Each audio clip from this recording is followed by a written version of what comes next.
do you do, Mr. Van Cleve? Good afternoon, Your Excellency. It's very kind of you to receive me. Not at all. Oh, please, sit down. Thank you. I hope you'll forgive me, but we're so busy down here. Really, sometimes it looks as if the whole world is coming to hell.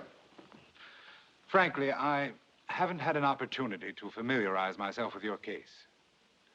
When did it happen, Mr. Van Cleve? Tuesday. To be exact, I died at 9:36 in the evening. I trust you didn't suffer much.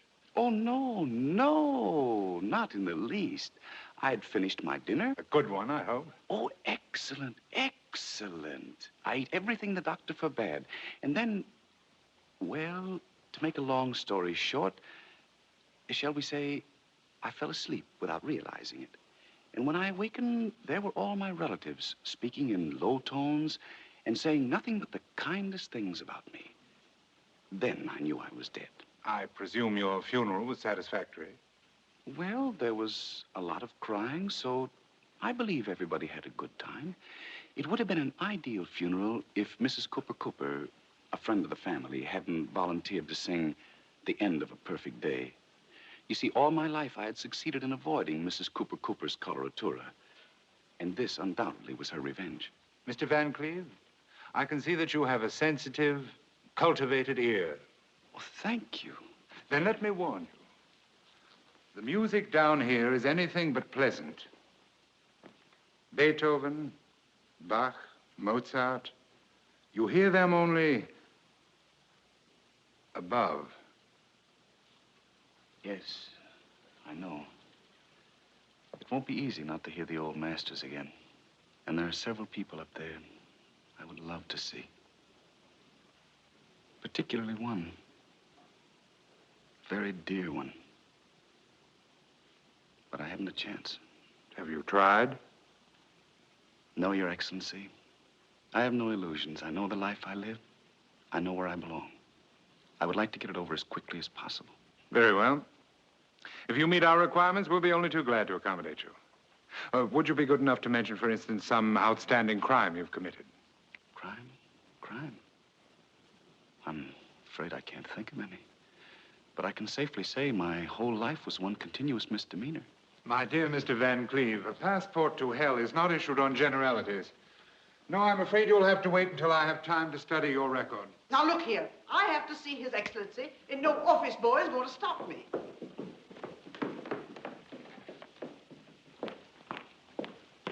I beg your pardon, Your Excellency. Just a moment. I'm Edna Craig. Oh, yes, I have your record here. You'll be taken care of in just a moment. Really, I don't want to seem rude, but I don't think I belong here. In just Please a don't moment, misunderstand me. I think it's a charming place, isn't it?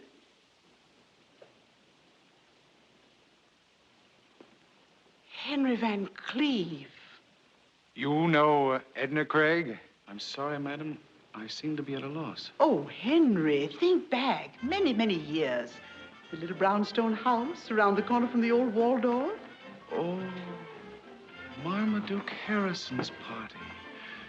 We were all dressed as children. And you came as little Lord Fauntleroy. And they wheeled you in a baby carriage. Little Constantinople. Oh, Henry. No girl in New York walked on two more beautiful legs than you. Little Constantinople. Well, Henry, I still walk, and on the same two legs. And I'm sure they're still as beautiful. Well, Henry, I'll let you be the judge of that.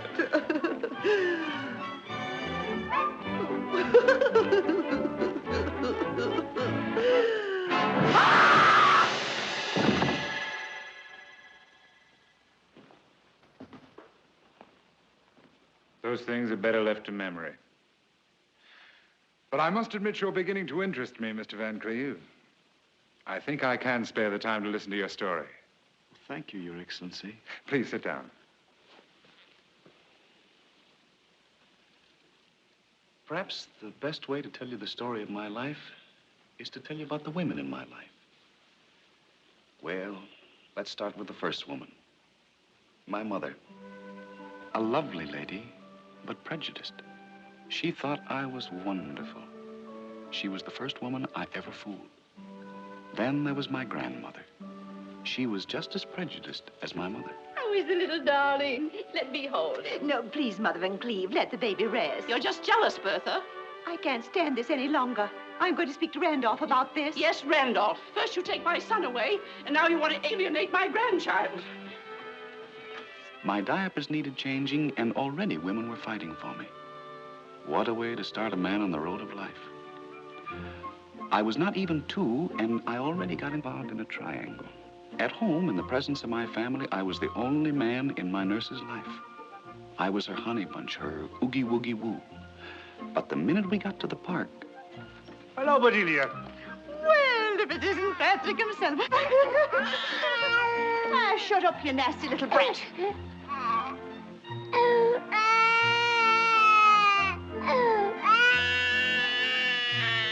No wonder I became a cynic. My next lesson came from little Mary. Hello, Mary. Don't speak to me, Henry Van Cleve. You're a bad boy, and my mother says I shouldn't talk to bad boys. I bet you I don't know what I've got in this box. And I'm not interested, Henry Van Cleve. Then I won't tell you it's a beetle. A beetle? Do you like it? Oh, who doesn't like beetles? It's yours. Thank you. Oh, thank you, Henry. I wonder if I should take it. Well, if you don't want it. Oh, I didn't mean it that way. I was just wondering. Don't worry. I've got another one. Another beetle? Uh-huh. Oh, it's beautiful. It looks rather lonely, though. You know what I think? I think it wants to be together with mine. You mean you want this one, too? Henry Van Cleve, do you think I'm the kind of girl that would take a boy's last beetle? Oh, that's all right. You can have it. Thank you, Henry. Now, if you want to, you can walk with me to the corner. From that moment on, one thing was clear to me. If you want to win a girl, you have to have lots of beetles.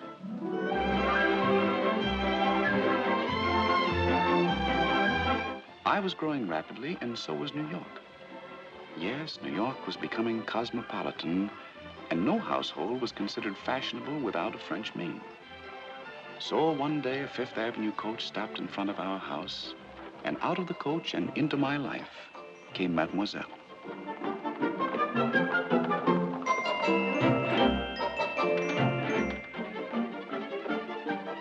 Mrs. Van Cleve will be here shortly. Merci.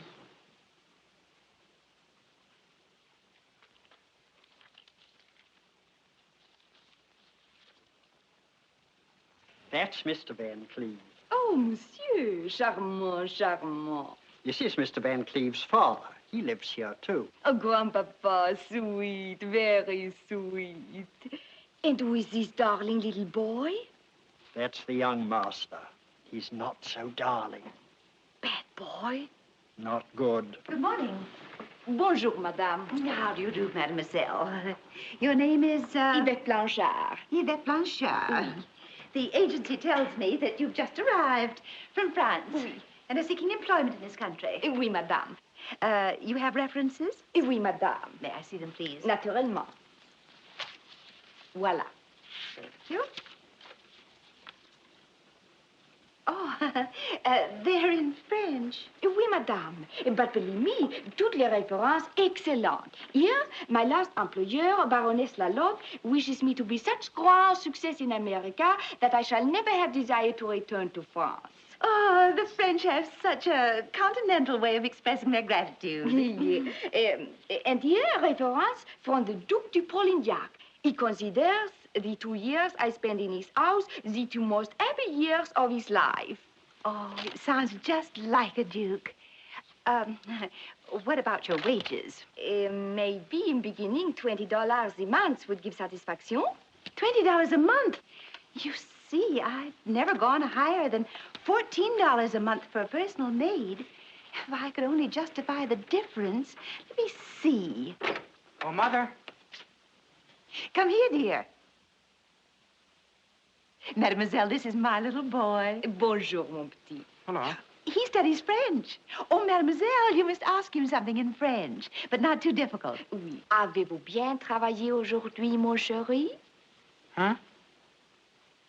That's what I was afraid of. Now, be a nice boy and go. I have an idea that I want to discuss with mademoiselle.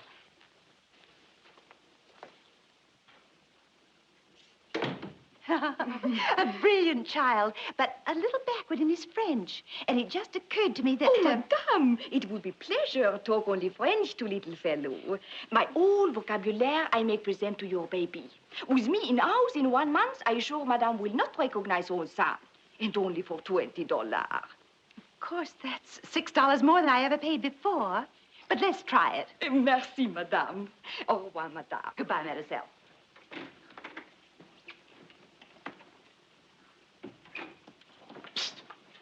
Hey.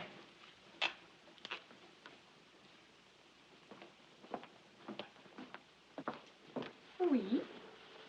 You're not going to work here. I'll see to that. What is the matter? Did I make little boy angry? Now, see here. That's the last time anybody's going to call me little boy. Oh, so sorry if I hurt feelings, but Mama... Yes, Mama. That's the trouble. Mama and Papa and Grandpapa and Grandmama. It's a conspiracy to keep me in short pants. They think they own me, body and soul. Ah, je comprends. My understanding for young man is perfect. Your soul is bigger than your pants. Oh, you need very warm friend with sympathy. Moi, I will be with.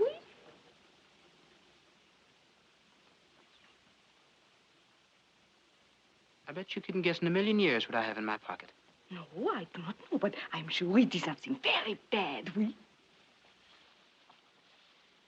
Here. Oh, you smoke big black cigar? Sure, I'm going to smoke it. Any day now. Now we are very bad secret together, oui? That's nothing. I can tell you things that would rock Fifth Avenue to its foundations. Oh?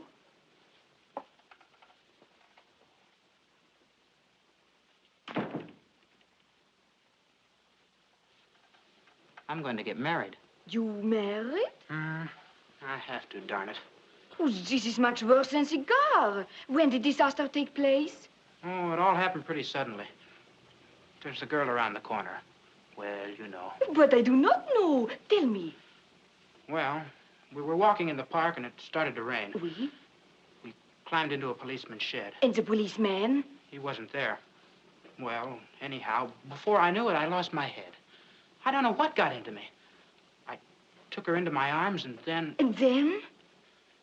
I kissed her. I may just as well face the consequences. Excuse my asking question. This might sound very childish to grown-up young man, but did you ever consider idea not marrying girl? It's out of the question. It would destroy me socially. I could never go to Harvard. Why, when my father kissed my mother, she knew what he meant, and he knew she knew it. Écoute, mon chéri. In your papa's time, Papa kissed Mama and then married. But this is 1887, time of bicycle, the typewriter has arrivé, soon everybody speak over the telephone, and people have new idea of value of kiss. What was bad yesterday is lot of fun today.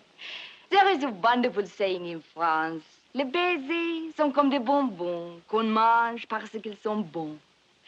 This means kiss is like candy. You eat candy only for the beautiful taste, and this is enough reason to eat candy. You mean I can kiss a girl once? 10 times, 20 times, and no obligation.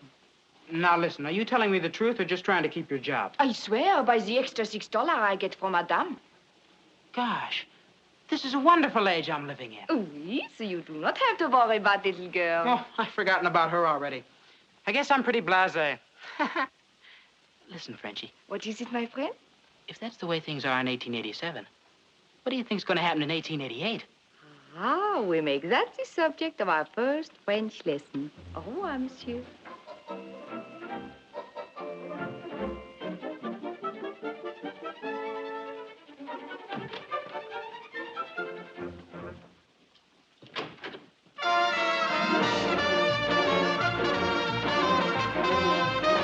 Mother? Yes, my baby. That girl is worth the extra $6.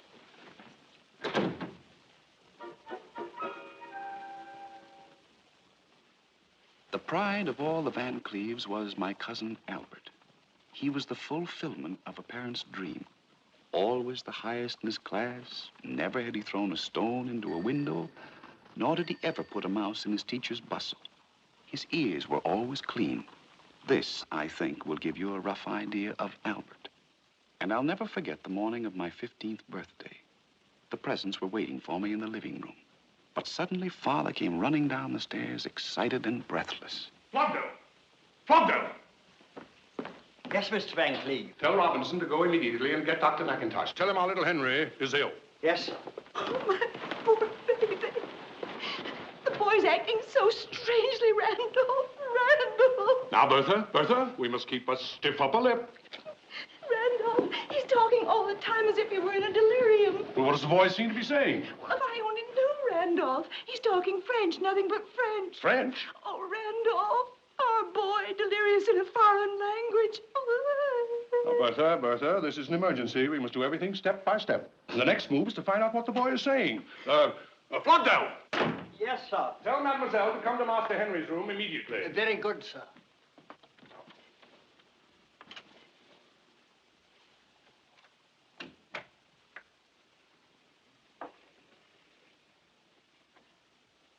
If only Grandpa would let me rub just a bit of garlic on his little chest. Stay away from that boy with your garlic. The boy's sick enough. Randolph, did you hear that? Did you hear that, Grandpa? I'm not deaf. The child's poisoned. That's what it is. Oh, Randolph, what shall we do? What shall we do? Now, there's only one thing to do, Bertha.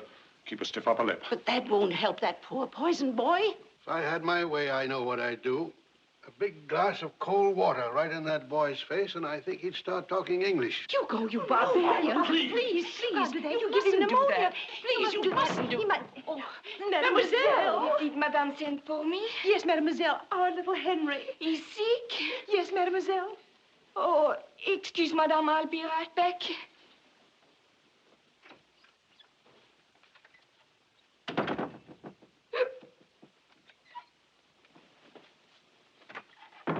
Oui, Madame. Mademoiselle, he's asking for something in French. You must help us find out what he wants. Oui, Madame.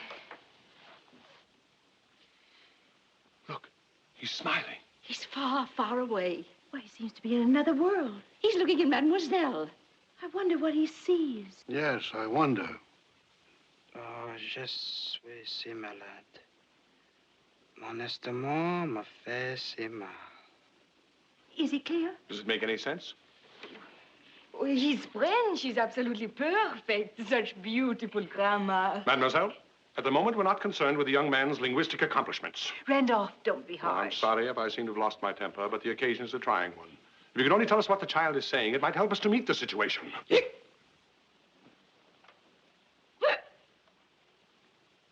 Must be contagious disease. Son, step out with me a moment. Good morning. What's going on? Now, son, you still don't know what's the matter with that boy? Well, Father, I wouldn't presume to make a diagnosis. After all, I'm not a man of medicine. Randolph, how old are you? What an odd question, Father. I'm 43. Well, I think you are definitely old enough to be told the facts of life. What are you driving at, Father? Now, son, don't look at me with those big wandering eyes. It breaks my heart, but I'll have to shatter your childhood illusions. Randolph, my son, there is no Santa Claus. And that child of yours...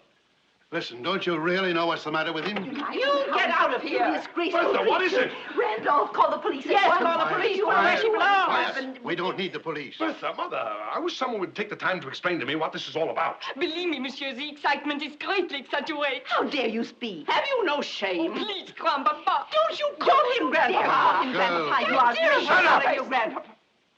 Go ahead, call me Grandpapa. Merci, monsieur. Merci beaucoup, monsieur. You are very kind. Yes, I'm very kind, but you'd better go and pack your things now. And if you're not out of the house in a very little while, I'll come down to your room and help you pack. I wish you would, Grandpapa. Oh, shame. Leave this house. Go. There is old French saying, if you are thrown out of house, you better resign. Au revoir. I still would appreciate it if someone would tell me what all this has to do with our little Henry. Fortunately, Uncle Randolph, French always being one of my favorite subjects, I was able to understand the incredible conversation between Henry and Mademoiselle. I don't know how to begin. All right. Henry had a glass of wine. We all know that. Henry? Intoxicated? From what I overheard, at or about 10 o'clock last night, Henry and this foreign young woman slipped out of the house. Before doing this, however, Henry wrongfully took possession of his father's dress clothes, including $20, which Uncle Randolph was negligent enough to leave in his pocket. Imagine they went to Delmonico's. Did they have a good time? They drank champagne. Our little baby drank champagne. Well, thank you, Albert. But that's not all, Grandfather. It seems, from what I could gather, that Mrs. Astabrook of the Astabrooks, who was sitting at an adjoining table, resented bitterly the idea of Henry dropping a nickel into her decolletage and complaining to the management because no chocolate bar dropped out of Mrs. Astabrook. Mrs. Astabrook, how can I ever face her? What a disgrace. I'm going to teach that boy a lesson. Yes, that's what he deserves, throwing nickels around like that. Knowing the Astabrooks, I can tell you right now, we'll never see that nickel again. I have reached my decision. That boy is going to be spanked, and severely. Oh, Randolph, don't hurt him. Please don't hurt him. Please.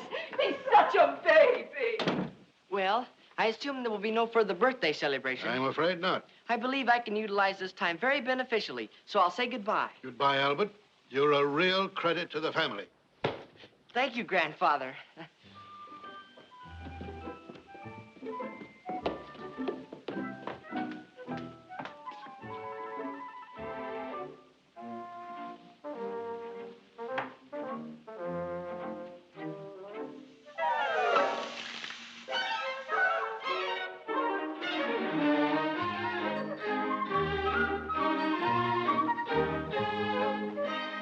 It was a Sunday morning, the day of my 26th birthday.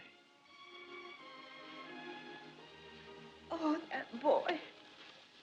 Well, at least poor grandmother, may her soul rest in peace, was spared seeing a day like this. Oh, Randolph. Randolph, where can he be? Where can he be? Now, Bertha, I'd like to give you some consolation, but all I can say is chins up. Oh, Randolph, where does he get it from? I give up, Bertha. I never gambled in all my life. I never got entangled with any girl until I met you. Randolph, you call it entangled? I mean, you entangled my heart. Oh, of course, Randolph, we entangled each other's hearts. Believe me, Bertha, I never knew what a musical comedy girl looked like. Well, what can he possibly derive from their company? To me, they were creatures from another planet. Where does he get it from? Nobody in our family was musical. To this day, I wouldn't know how to find the stage entrance to a theater. It's always around in the back, up an alleyway. There's a sign over the door, stage entrance. You can't miss it. I'm not interested, Father. I never was. But where does the boy get it from? Where does he get it from? Father built up the Van Cleve Importing Company from nothing. When he stopped, I carried on. Dad, you must admit, from the day I left Harvard, I earned every dollar I ever spent. Then why do you give him money without making him work for it? Well, I have to save the family name. What about you handing him hundreds of dollars? If I'd come to you for money, would you have given it to me? No. Would you give it to him? Why? Why? Because I like him. Does it mean by any chance, Father, that you don't like me? Son, I love you. Now shut up and leave me alone. Good morning. Good morning, Aunt Bertha. Good morning, Albert. Good morning, Grandfather. Good morning, Albert. Good morning, Uncle Randolph. Good morning, Albert. I just came in to bring a little birthday remembrance for Henry. Anything wrong? Isn't he home? 11 o'clock Sunday morning. If I know my cousin Henry, he's probably still in church. I mean that humorously. Albert, I'm struggling successfully against the gout. I'm waging a terrific battle with my liver, and I'm holding my own against asthma. But I doubt if I have strength enough to survive your jokes. You're a successful lawyer. Let it go at that. I love you, Albert. It was sweet of you to drop in, Albert. I hope you'll be here tonight to thank you. I hope so, too. Otherwise, I'd be in the most embarrassing position as far as my future in-laws are concerned. Oh, we're so eager to meet your fiancée. How does she like New York? Yes, is she enjoying herself? Well, she's only been here 2 days, so naturally the impression is overwhelming. I took her to the aquarium, we rode up and down the elevator in the Flatiron Building, and naturally we ended up in Grant's tomb. Naturally. And her parents? Oh, yes. How does the big Kansas City butcher like New York? Now, Father, please. I assume that you're referring to my future father-in-law, who happens to be one of the great meat packers of our time.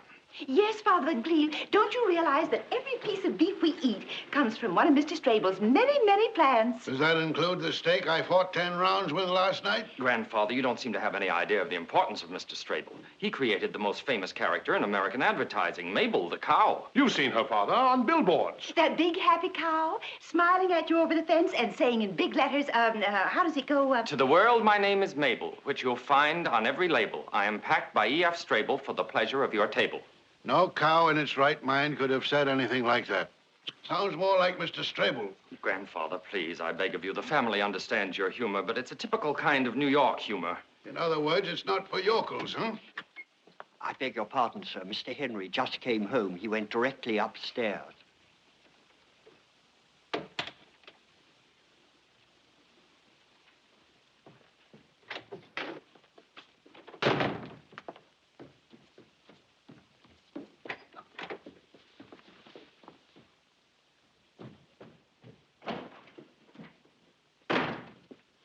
Aunt Bertha, when you see Henry, will you tell him that as a Van Cleve, I have the right to demand that he keep the shadow of scandal off our name? You see, my future in-laws are, so to speak, pioneer people, and... Packed by E.F. Strable for the pleasure of our table. Holy smoke! Goodbye, Aunt Bertha. Goodbye, Albert.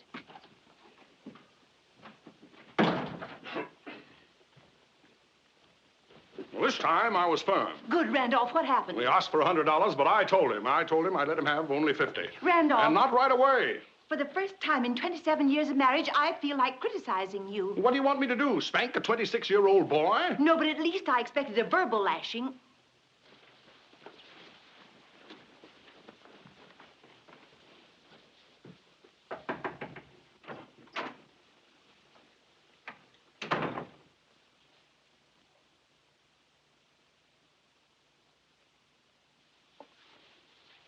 Are you all right, my boy? Yes, Mother. Many happy returns of the day. Oh.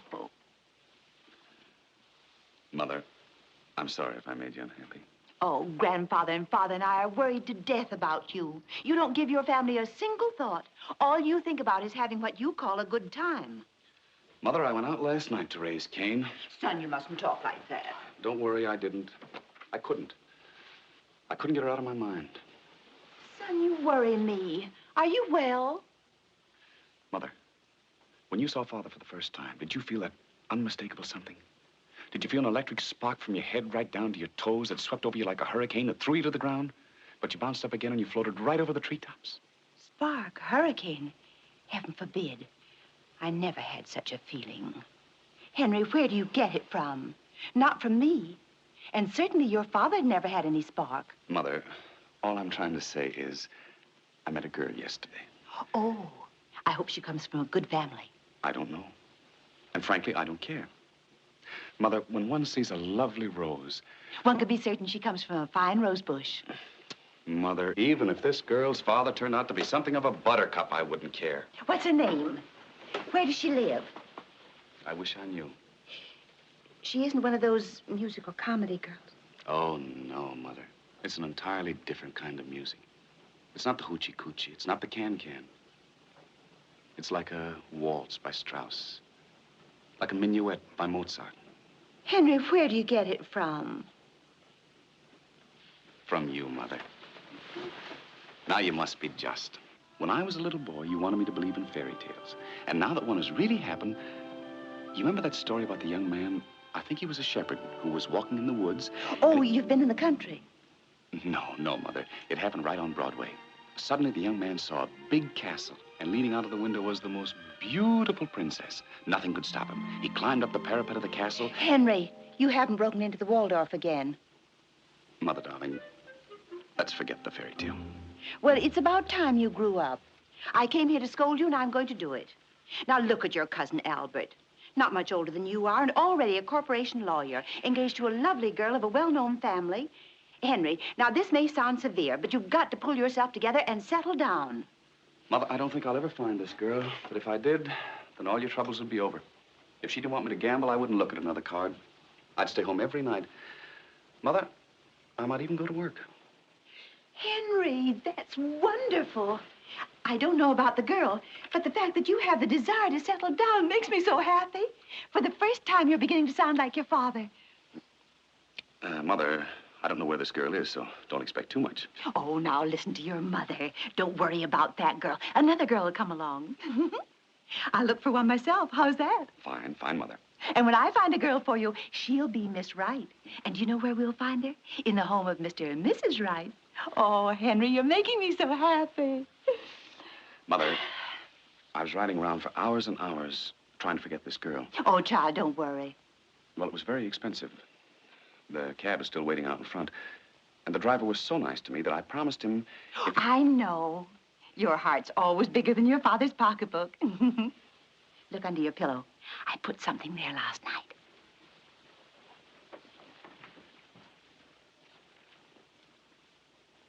Oh, Mother. Sometimes I wonder if you're not spoiling me.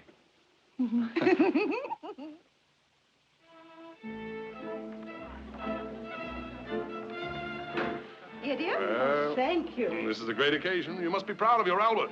Yes, I think we have a pretty good son. And I hear the Strable family are... We couldn't ask anything better for our Albert. Oh, wonderful. Mr. and Mrs. Strable and Miss Strable.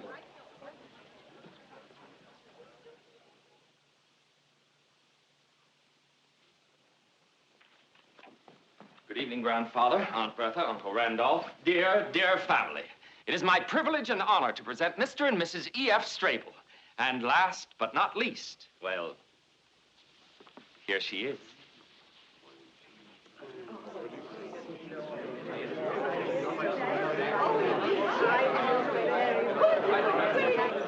How do you do, madam? How do you do? I can't tell you how much I've been looking forward to the pleasure of meeting you. All my life, I've wanted to see the wide open spaces. Well, if Muhammad can't go to the mountain must come to Muhammad. You're welcome, Mrs. Strable. Yes, we're pretty proud of Kansas. Naturally. And you, Mr. Strable, welcome to our family. Mr. Van Cleve, we people from the West don't talk much, but when we say something, we mean it. Thank you. Thank you for giving me the chance to meet the man who feeds the nation. I hope this will be the beginning of a lifelong friendship. May you lie as solidly anchored in our hearts as you do in our stomachs. And, Grandfather, this is Martha. So this is Martha, huh?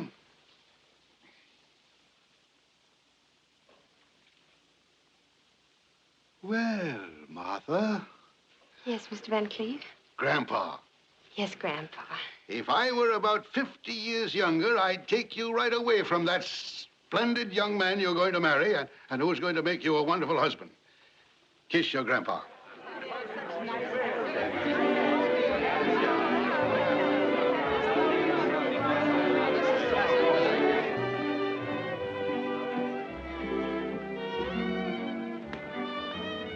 Well, I see the mob is assembled. Yes, sir. Flogdale, is that? That's Mr. Strable. And that spreading chestnut tree under which Grandfather is standing? That's Mrs. Strable. And where's the lucky girl? Standing beside your Aunt Minetta with her back to us. She's just turning round.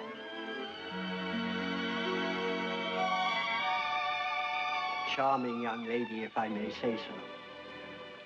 Flogdale, I don't think I can stand this party. Get my hat and coat. But, sir... My hat and coat.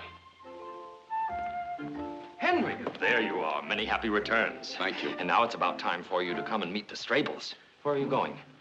Out. I beg you to stay and behave like a Van Cleve just once. The Strables know it's your birthday and they want to congratulate you. Oh, Martha. Martha? Yes, Albert? Dearest, I want you to meet Henry Van Cleve. This is the cousin whose birthday we're celebrating today. Many happy returns, Mr. Van Cleve. Cousin Henry? Cousin Henry. Thank you, Cousin Martha. Well, here she is, Henry. Now I've done my duty bringing some new blood into the family. It'll be your turn next. It's most unlikely. Oh, nonsense. All you need to do is to meet the right girl. It's difficult, Albert. I'm afraid I'll never have your luck. Yes, no question about it. I'm lucky. Well, shall we go in? Father Strable! Father Strable! Don't be afraid. I should have told him. It would have been the thing to do. It shall remain our secret, I promise. Thank you. Yes, we had a secret. The most innocent secret I ever had. It happened Saturday morning in Wanamaker's department store.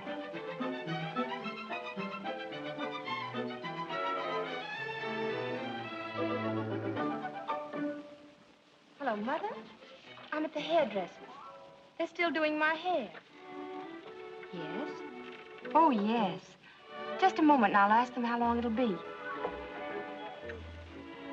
Here was a girl lying to her mother. Naturally, that girl interested me at once. They say it'll take about 15 more minutes. I'll be home at the most in half an hour. Don't worry, Mother. Goodbye. Why was this angel lying to her mother? I had to find out, so I followed her. But even if she hadn't lied to her mother, I would have followed her anyway.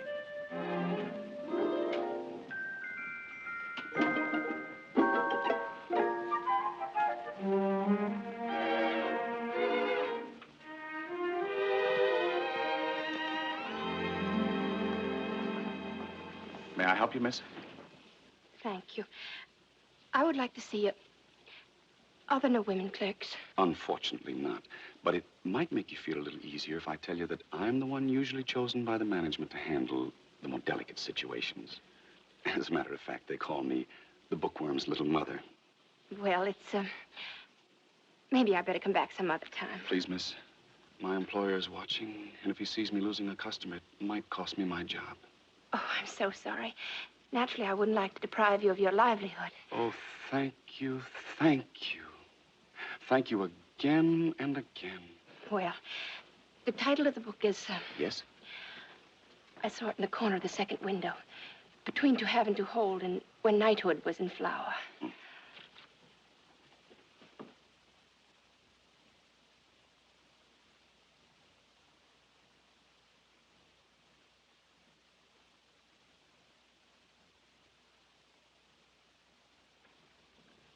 There you are.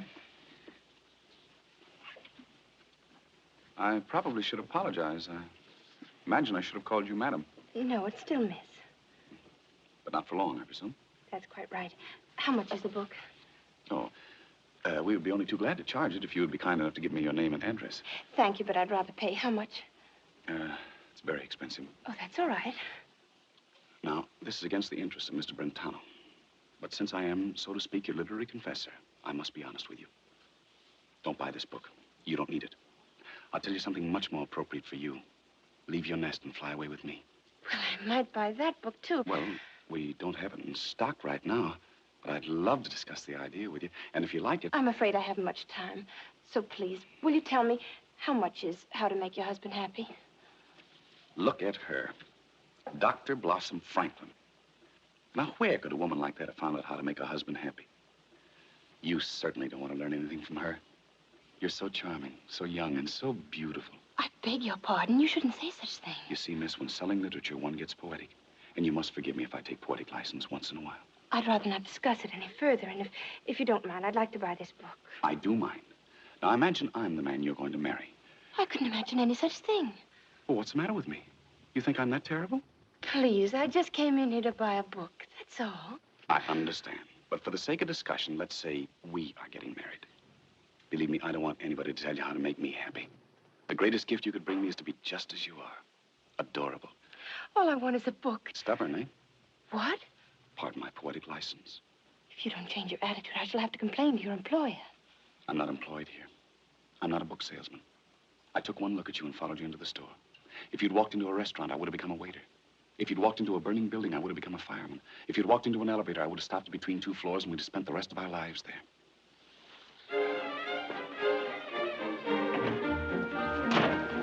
Please forgive me, but you can't walk out of my life like that. I think your behavior's outrageous. It's mad. I must insist that you leave me at once. Never, never. Man annoying you, miss? If he is, just say so. I'll take care of him. Am I annoying you? Tell the officer. No, the gentleman was just saying goodbye. Well, goodbye. Goodbye.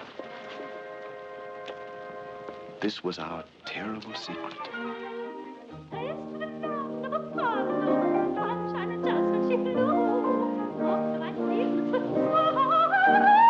I'm terribly sorry, Albert. Dearest, you don't seem to realize who's singing. I know, young Mrs. Cooper. If it were just a relative, it wouldn't be half so embarrassing. But Mr. Cooper is one of your most important clients. I haven't forgot. But what could I do? I had to sneeze. But you did it right in the middle of her area.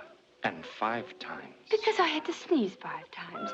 Albert, suppose someday in the future I had to sneeze. Then you sneeze, naturally. Don't you worry. After all, I'm taking you for better or for worse. Do you think you may have to sneeze again? I don't know. I can't guarantee it. Well, then let's not take any chances. Why don't you go in the library and rest a while and see how things develop? Make yourself comfortable. Read a book. I think I better go back for the encore. Yes, dear.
First cousin, Martha. You must never do anything like that again. Is that what you came back here to tell me? I think it's outrageous. I hardly know you.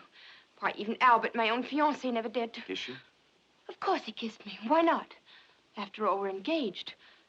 But he never kissed me like that. Like what? Oh, I hate you. I hate you. I don't even know why I stay in the same room with you. Please forgive me. But can't we be friends? Just friends? Never. Now, look. We're going to be related, aren't we? And we're going to see each other. How can we help it? I suppose we can't. And if we meet in the future, we don't have to talk about personal things, about you and me. Let's talk about something neutral. For instance, Albert. Why not? By the way, do you love Albert? I'm marrying him, am I not? Are you? Yes, I am. No, you're not. You can't. You haven't got the book. What book? How to Make Your Husband Happy. Well, it might interest you to know that I went back and bought it. Does it tell you how to make a man happy whom you don't love? Now, look here, Cousin Henry. Albert's a fine man. Yes, he is. He's good, and he has integrity. And he's full of high ideals. Do you love him? Well, I'm going to make him a very fine wife. At least I'm going to try my best.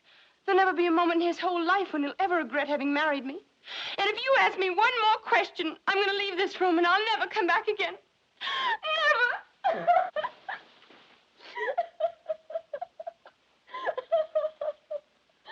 I still can't understand it. An angel like you and Albert, it doesn't make sense. Why do you want to marry him? Well, you see, I always wanted to live in New York. I don't want to say anything against Kansas, but life on my father's estate. Don't misunderstand me. We have all the modern conveniences and luxuries, but... Oh, you don't know Father and Mother. Well, I've only just met them. Don't you think they're sweet? Well, yes, very sweet. Yes, they are. But it's not very easy to live with them. You see, most of the time, they don't talk to one another. And whenever a young man... And there were some very nice ones. Oh, I'm sure of it. If one of them asked for my hand and my mother said yes, my father said no. And when my father said yes, my mother said no. But Albert came at one of those rare moments when they were both on speaking terms. And if I hadn't said yes, who knows when my parents might have been talking to each other again. I might have spent the rest of my life in Kansas. Don't misunderstand me.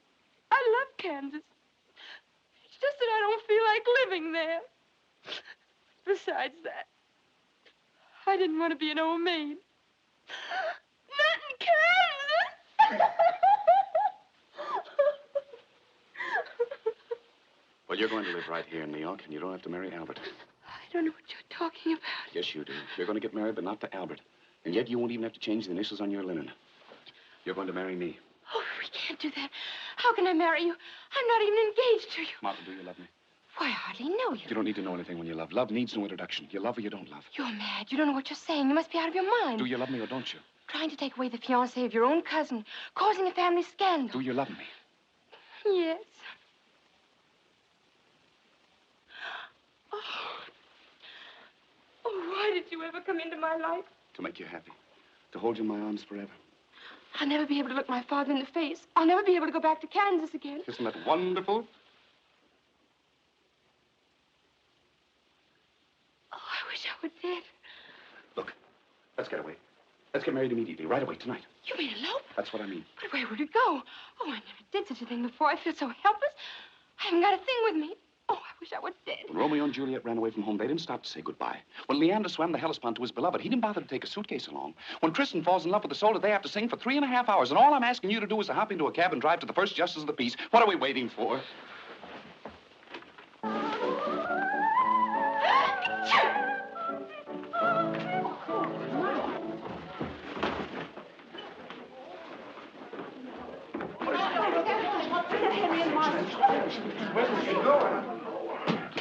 What happened? They left in a cab. They're going to get married. Married?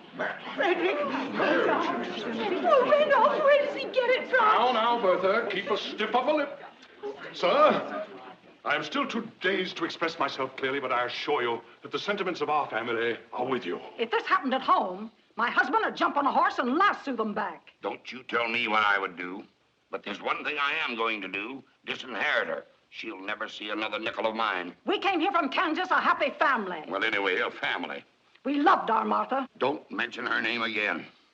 And if she comes crawling back to me on her knees, she'll find the door closed. And don't you open it. Please, dear family, thank you for your efforts to comfort me in my bereavement. But I feel there are others who need even more consolation than I do. Uncle Randolph and Aunt Bertha, you will have to forget as the years pass by that you are the parents of the guilty party. And you, Mr. and Mrs. Strable, well, there's very little I can say to sustain you. And to you, Mrs. Cooper, I offer our deepest apology for the unfortunate interruption of your beautiful area. I would like to go on, but straight's too much.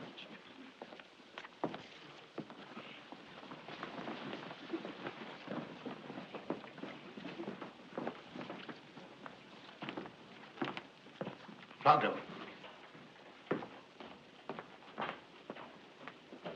Do you know where they were going? No, sir. Proctor, we've been together for 30 years. You've never lied to me. Now tell me, do you know where they were going? Yes, sir. Get your hat and coat. Very well, sir. Get a cab and tell the driver to go like lightning. Very well, sir. Proctor, I think they should have a honeymoon, don't you? I think so, sir. Hurry. She was packed by E.F. Strable to be served at Albert's table. But that Henry changed the label. That's poetry. In the next 10 years, old houses were torn down.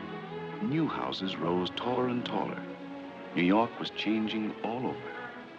But our marriage had lasted just like our two-story gray stone house.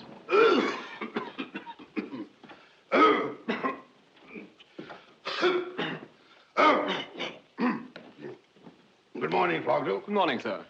Oh, you're a new man, aren't you? Yes, sir. How long have you been here? I should say about a year, sir. Oh, yes. Shh,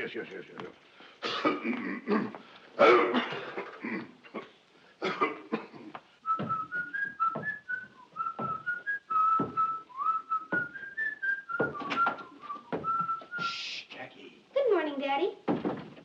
You know very well you're not supposed to bounce that ball until your mother is up. I'm sorry, Daddy. Now, I've told you this many times. And I'm always sorry, Daddy. Daddy, I'll bet you'd like to know what I'm going to give you for your birthday. Yeah, I'm dying to know. It's something to wear. Well, let's see now. Is it a tie? I'm not telling. I'll give you a hint. It has 22 colors in it. No tie can have ebony color, so it can't be a tie. It can't be, huh? No, I'm not saying it is a tie. But if it were a tie, there wouldn't be another one like it in the world. Well, I can believe that, Jackie. Daddy, how old are you going to be? 36. That's pretty old, isn't it? Well, I never thought about it, but I guess it is. Daddy, when you were as old as me, what kind of a kid were you? Well, I was very obedient. When my parents told me to go to bed, I went without arguing. I did my schoolwork, brushed my teeth every morning. Gee, Daddy, I guess you were a wonderful boy. Well, I suppose I was. And old Grandpa must be a terrible liar. Well, goodbye, Daddy.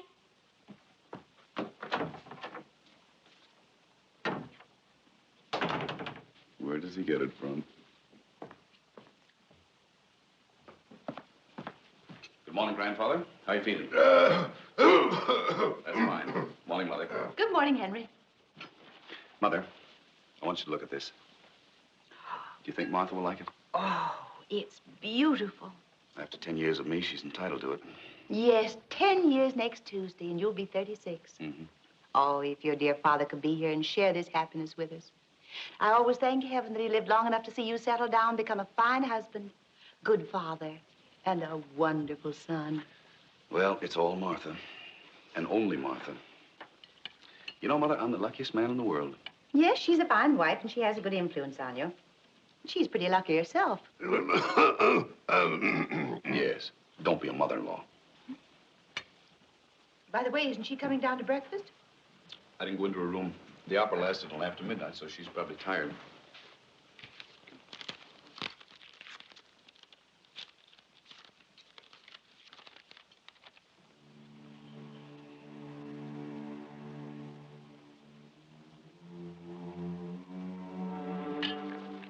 Anything serious?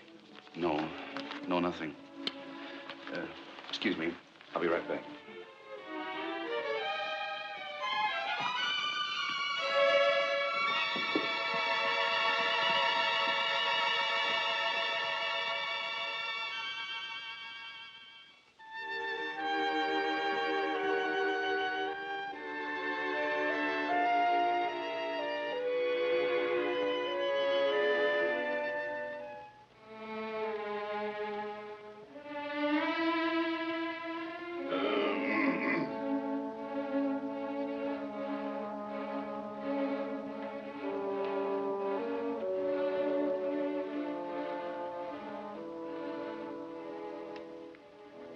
Where is she?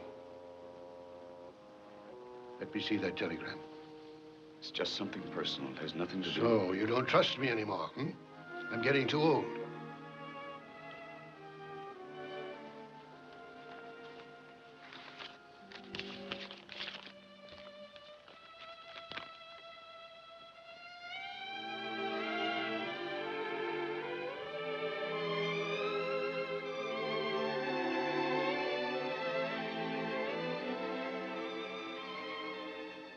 Henry?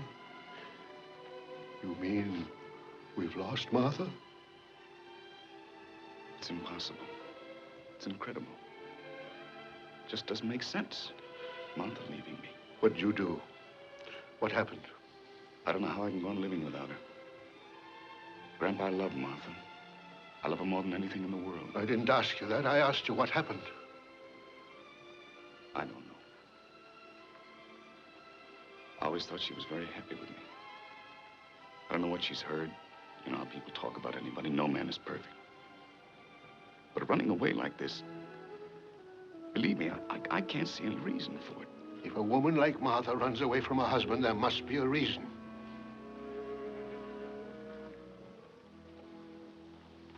Now, look here, Henry. You were the only Van Cleve I ever really cared about.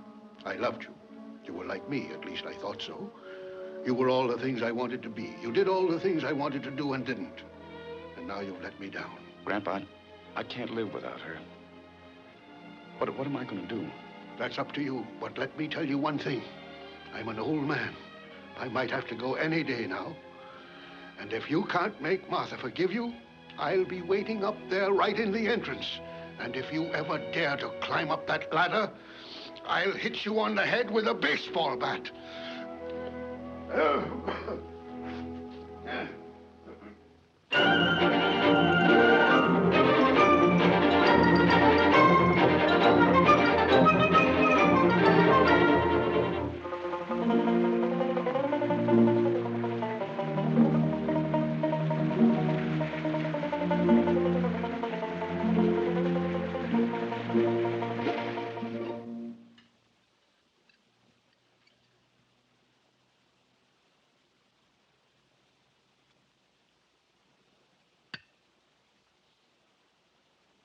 Jasper! Jasper! Jasper! Jasper! Jasper! Yes, sir? Where are the funny papers? Boss, well, now, you see, he was... Get 'em and get 'em right now. Yes, sir.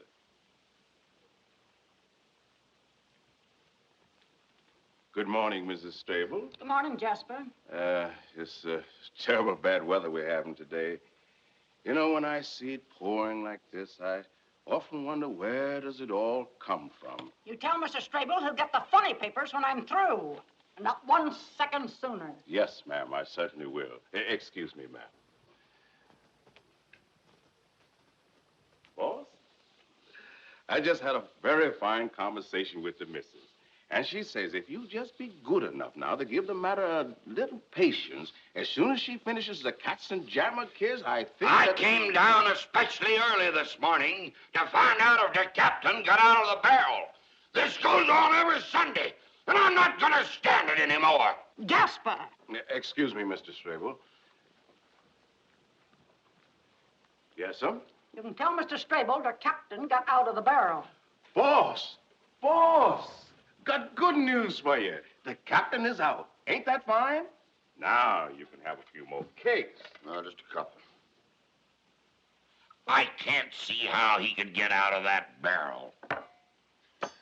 Why, that barrel had wooden slats nailed down on the top and the bottom, and there were steel bands all around it, and they left it in the middle of the desert. Now, how could he ever get out of it? You eat your cakes while they're nice and hot. In the meantime, I'll see what I can find out.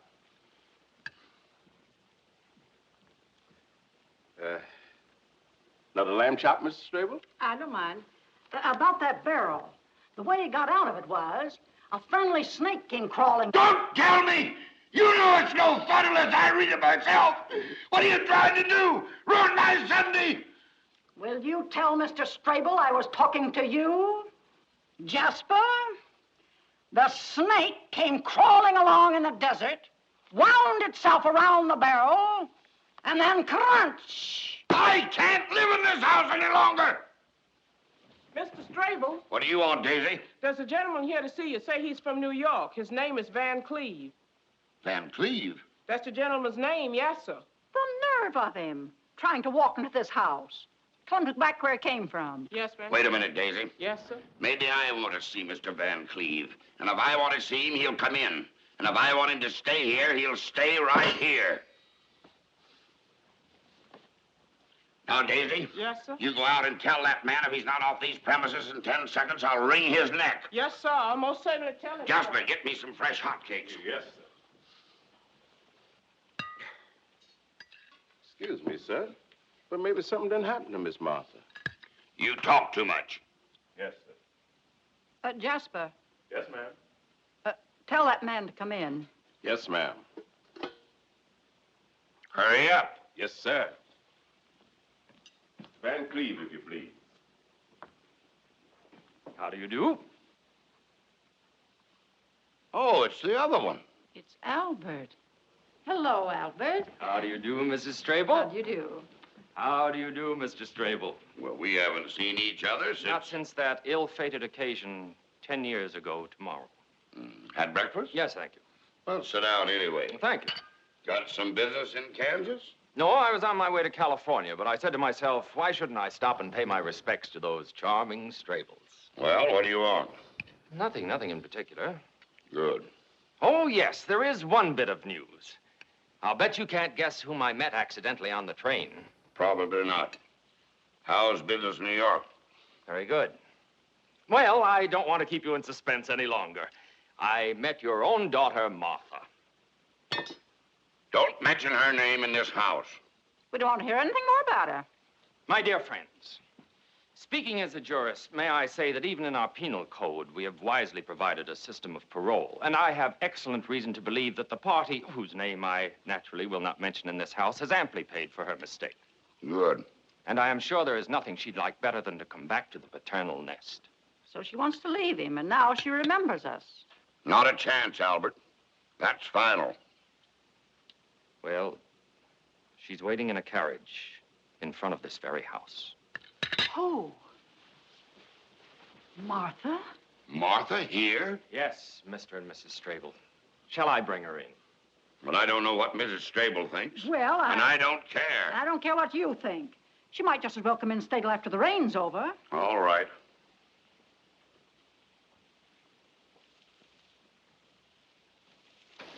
Oh, Martha! Martha!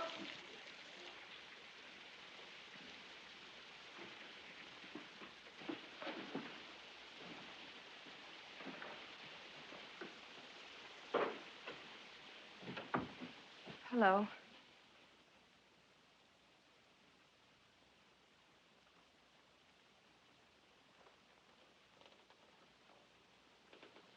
Hello, Father. Hello. Hello, Mother. Hello, Martha. Welcome home, Miss Martha. Thank you, Jasper. We all missed you. Get out of here. You talk too much. Well, I assume there are things between daughter and parents that are better left to the daughter and to the parents, if you'll excuse me. Well, I suppose it was a pretty muddy ride from the station and all that rain. Yes, I suppose it was. Do you want some breakfast? Sunday morning, we got wheat cakes. Thank you, Father, but I'm not hungry. Well, the place hasn't changed much, has it? No, it looks exactly the same. Maybe now you'll appreciate your home. It took you 10 years to find out that we were right. If you'd listened to your mother... And your father, things might have been different. I think I'd better be going. Oh, you're getting touchy, huh? Well, if anyone has a right to be angry, it's us. But we're willing to let bygones be bygone. After all, we're not made of stone. If a daughter comes home and is sorry... I'm not sorry, and I don't want your forgiveness. Then what did you come home for? I came here because I felt I wanted to see you. If you expect me to get down on my knees... Now, forget it. After all, you were young, and it probably was all the fault of that... Please, Father. I don't want to hear a single unpleasant word about the last 10 years, or I'll have to go.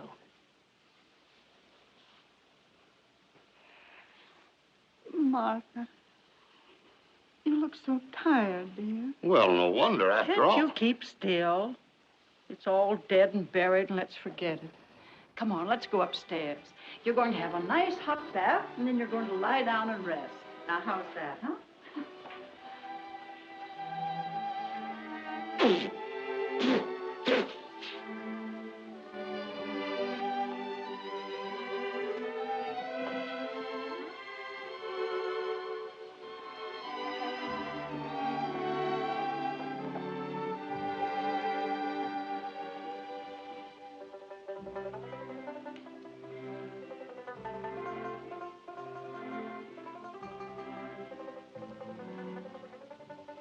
So he really got out of that barrel.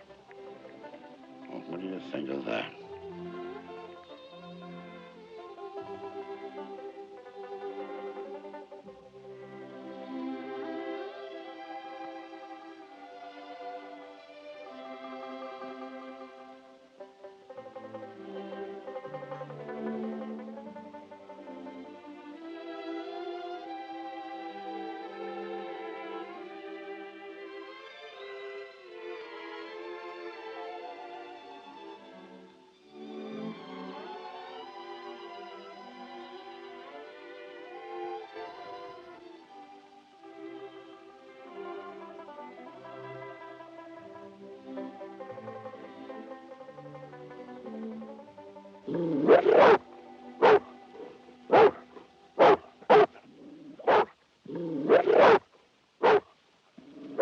Jasper!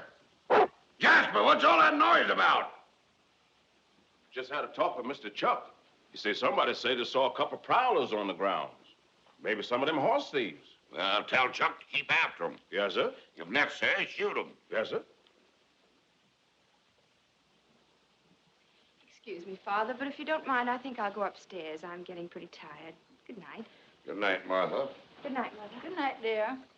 Remember, breakfast is 7:30. Yes, Mother. Good night, Albert. Good night, Martha.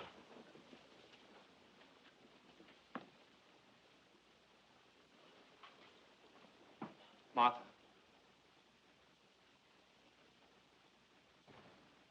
Well, Martha, I want you to have a restful night.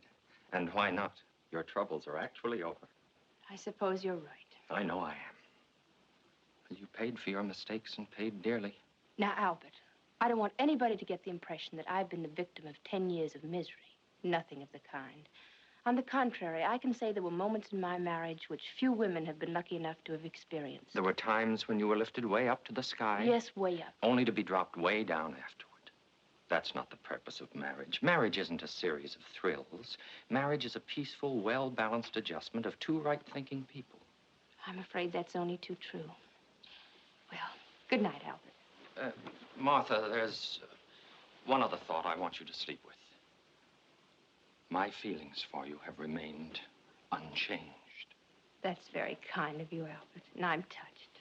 Naturally, I'm not the flashy type like some people. I'd say I was rather on the conservative side.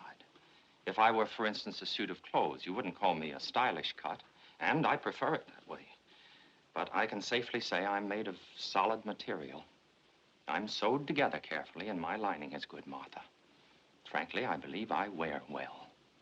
I'm not too hot in the summer, and I give protection in the winter. Need I say more? No, Albert. You've given a complete and accurate description of yourself. Good night. Thank you, Martha.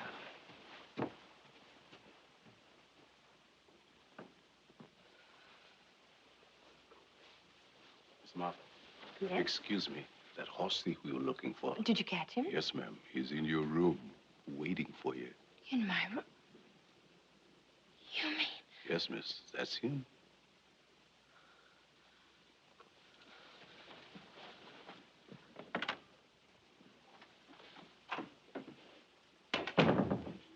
Martha, darling, sweetheart. How could you do a thing like this to me? Don't you realize what I went through? Oh, Running away Henry. like that without a word. Can't you imagine how I suffered? How could you do this to me? Oh, Martha, Martha. Henry, it won't work anymore. What's Albert doing here? I met him by accident on the train. He was very nice to me and... You expect me to believe that? Here I am looking all over the world for my wife, going insane with despair. And where do I find her? 2,000 miles away in a lonely country place with another man. I don't see how I can stand anymore. Henry, it won't work. Very well. If it comes to the point where a woman doubts her husband's sincerity, there's nothing more to do. Everything is over. Goodbye, Martha. Goodbye, Henry.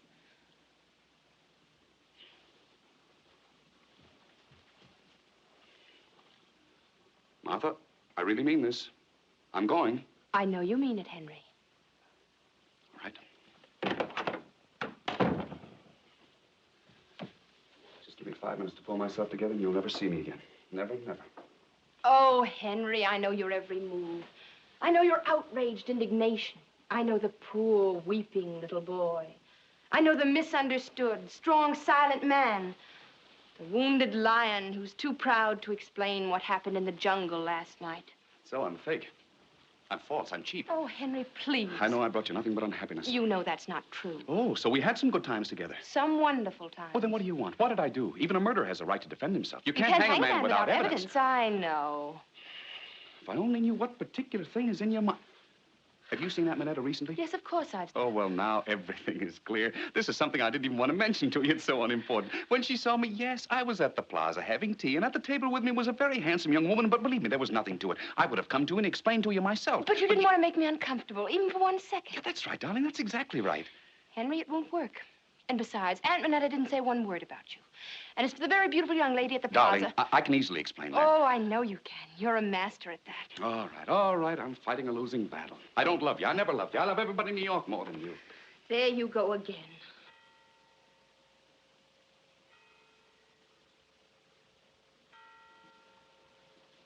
It's the 25th of October. Many happy returns.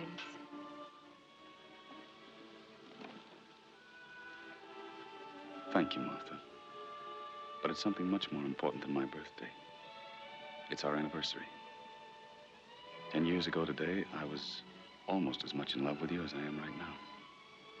It's very difficult for a woman to send her husband away on their 10th anniversary. Especially when he speaks as beautifully as you do. But I must do it. All right, darling. I know it's all over. I'm sure you'll find someone else who will be really worthy of you. But let's pretend, just for a minute. Happy anniversary.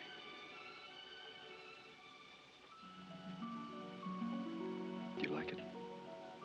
I'd say it cost at least $10,000.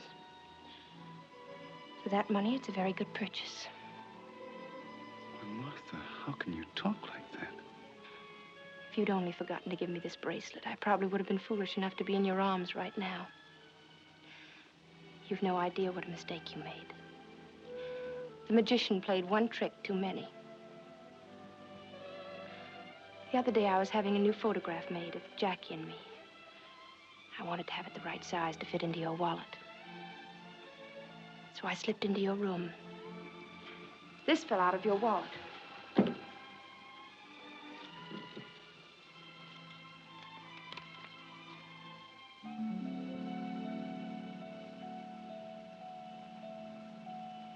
And I don't ever remember having received any bracelet from you on or about May 2nd. Oh, so that's what it's all about. And to think that you went through all this just because the jeweler made a mistake. And that's what the whole thing is, a mistake. Naturally, I didn't buy a bracelet for $500. Has Cartier ever made a mistake in any of our bills before? Darling, I love you. I think you're the most beautiful, adorable thing in all the world. Do you really believe there's any woman good enough to take me away from you? And if there were such a woman, do you think she'd be worth only a $500 bracelet? Henry, Darling, I'll make you a bet. If Cartier doesn't admit that this whole thing is a terrible mistake... Then you won't buy there anymore. Henry, it won't work. Grandpa! Martha, my darling. Well, come on, let's get started. Let's pack. Grandpa, what do you mean? Well, naturally, you're going back with us to New York. Well, what are you standing there for? You're making a pretty bad job of it. Come on, sweep her off her feet or we'll miss the next train. If I can't make her happy, then I don't want her to come back. Yeah, that's better. No, I mean this seriously. Well, that's why it's good. Look, Martha, let's face it. You want a divorce. I see no other way. What about Jackie? Naturally, I want him. I think you're right. I think you should get away from me. Oh, I didn't mean it that way. But I did. I adore the boy, and therefore I think he shouldn't be with me. Well, I don't think a child should be deprived of his father. Do you want him to grow up to be another Henry Van Cleve? And on his 36th birthday, make his wife as unhappy as I've made you? Are the rest of your things in the closet, Martha? Yes. For instance, do you know what our little Jackie did the other day? What? He bought some ice cream for a little girl. Well, what's wrong about that? I think it's charming. But the girl he bought the ice cream for was not the girl he should have bought it for. It wasn't? No. Little devil. And when the one little girl found out that the other girl... Well, that boy got himself into such a mess. Oh, if I only could have been there. You should have seen our little Jackie trying to get himself out of that situation. Did he? Yes. Little girl likes him better than before. Good. What a child. Believe me, he is a problem. I suppose so. But when he comes and makes up his little stories, you know they're just little stories, but he wants you to believe them so badly that you wish you could. And finally, what can you do but...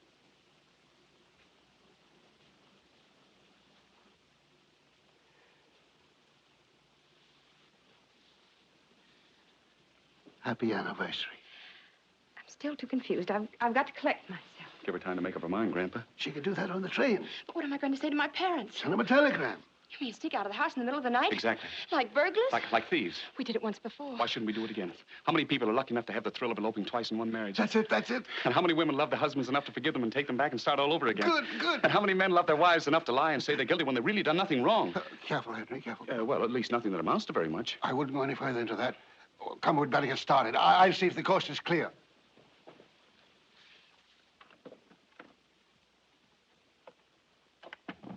Jasper. Yes, Jasper. Everything ready? Yes, sir. Right out in front. Jasper, all my life I've wanted to run away with a woman. And Jasper, it's happening. Thank you, sir. All right, come on. Goodbye, Miss Martha. Goodbye.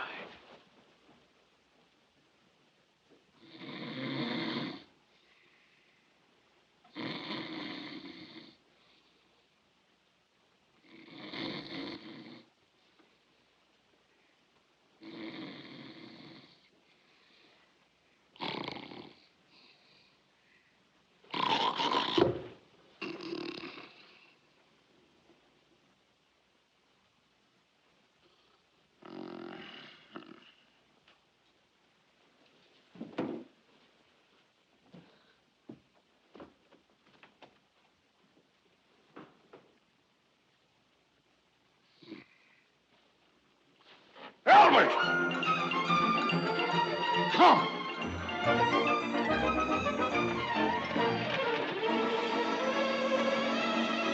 And so farewell, dear E.F. Strable. We'll take Martha, you keep Mabel. Yippee!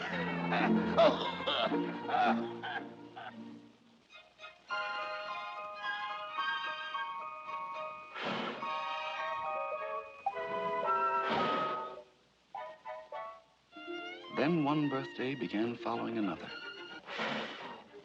Faster and faster. Each year there were more and more candles and less.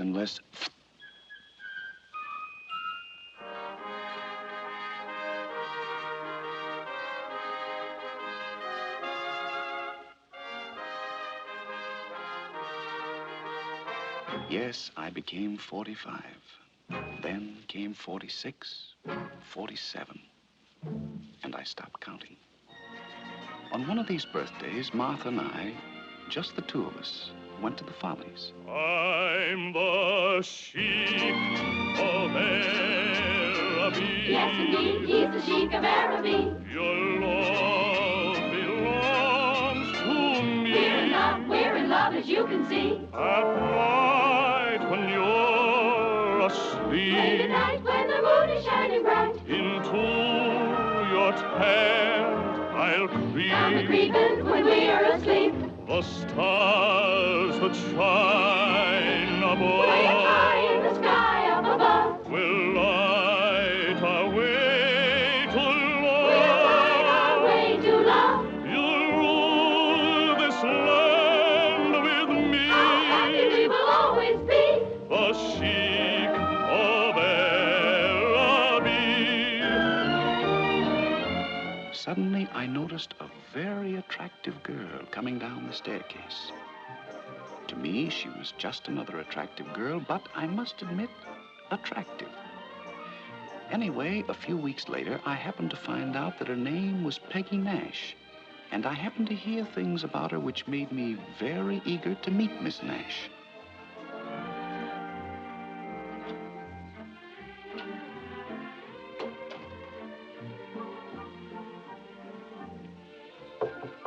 Yes? Mr. Jones to see you. I'll be out in a minute.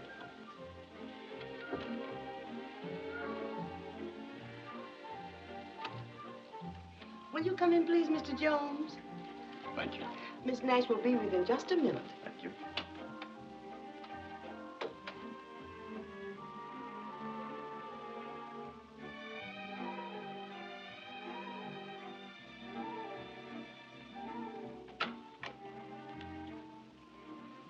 How do you do, Mr. Jones?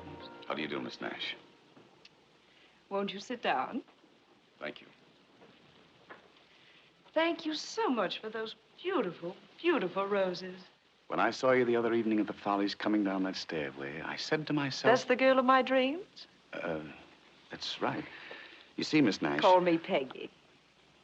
Well, this is delightful. Hello, Peggy. Hello, Jonesy. Well, Jonesy, let me tell you. That note that came with your flowers... You liked it? Who wouldn't? It was so full of charm. It was so sweet. It had all the quaintness of bygone days. Really? Yes, you know, men don't write that way anymore. Oh, why? There's so few of you left. Miss Nash, to tell you the truth, I didn't exactly come up here to be admired as a museum piece. Now, Jonesy, don't be touchy. Yeah. Anyway, Miss Nash... Peggy? Anyway, Peggy, I'm sure it's a waste of time to talk of the past, when the present can be so lovely that one anticipates a most delightful future. Oh, thank you, Jonesy. What a difference. You know, the moment you meet somebody of today, he says, how about it, babe? Where do we have supper? And the next moment, he pulls out a diamond bracelet. And before you know it, there it is on your wrist. How crude. How crude. Yes, very crude. And let me tell you, a bracelet hastily presented is usually selected hastily, whereas a bracelet chosen with care... Has better stones? The very best. Oh, Jonesy, Jonesy, you make it all sound so wonderful, but how could I explain such a gift to... To whom?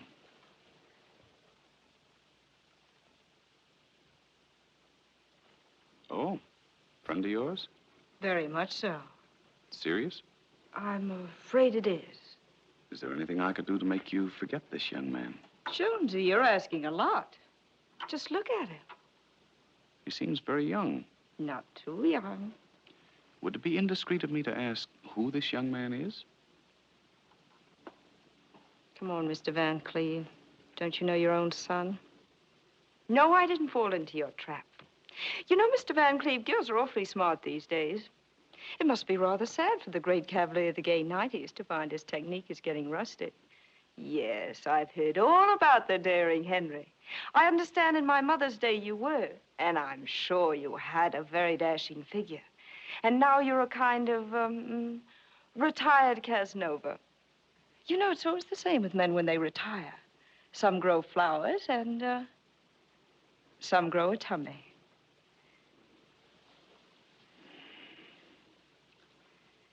Miss Nash, my son means very much to me. He means very much to me, too. How much? Oh, yes, that's right, of course. In your day, girls used to wait for the old-fashioned father to come with a big checkbook to pay off. I'm sure that happened. Well, that's one thing that hasn't changed. Shall we say 5,000? 5,000? Oh, Jonesy, you underestimate me. I'm much worse than that. To get rid of somebody as terrible as me is worth, well, I'll make you a bargain. $25,000. All right. I'll send you the money. Before lunch? Before lunch. Goodbye, Miss Nash. You've been perfectly charming. And so have you. And you hope never to see me again. I wouldn't say that. Miss Nash, now that our problem has been solved, I would like to ask one slight question. Not that it matters, but I'm just curious, and I would appreciate an honest answer. I give you my word. Suppose you didn't know I was Jack's father, and you happened to see me on the street or in a restaurant. This is just an academic question. How old would you say I am? Well, I'd say about 50. That old? Oh, I'm sorry. I didn't mean to hurt you. Oh, no, that's perfectly all right. Thanks very much. Excuse me, but how old are you? 50.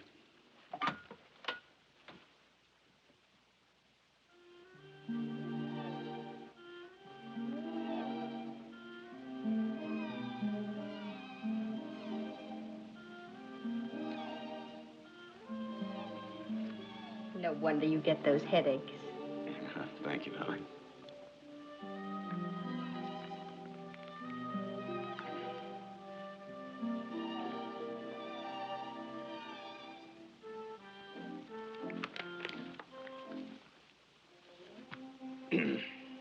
Martha, this is going to be a bit unpleasant. I've tried to keep it from you for some time, but now I think I'd better tell you. I know. You don't love me anymore. Now, darling, don't try to be funny. It's about Jack. Now, will you please stop worrying about Jack? If he wants to stay out late, what of it? If he's ever going to have any fun, now's the time. Don't spoil it. Martha, this is serious. Very, very serious. I just happened to learn the boy got into the clutches of a certain girl. I went to a great deal of trouble, believe me.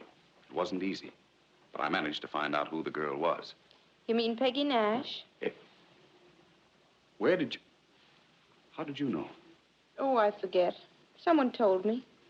You go to lunch and you hear things. Well, why didn't you tell me? How can you be so placid about a thing like this? Darling, why should I excite you? I know you so well. Certain little things get you all worked up, and then you don't sleep. Then you have to take a pill, and then you don't want to take a pill. Believe me, Henry, the less attention you pay to them, really, these things work themselves out. Oh, Martha, Martha. That is one of your greatest charms. After almost 25 years in New York, you're still the innocent little girl from Kansas. But fortunately, I've had experience with showgirls.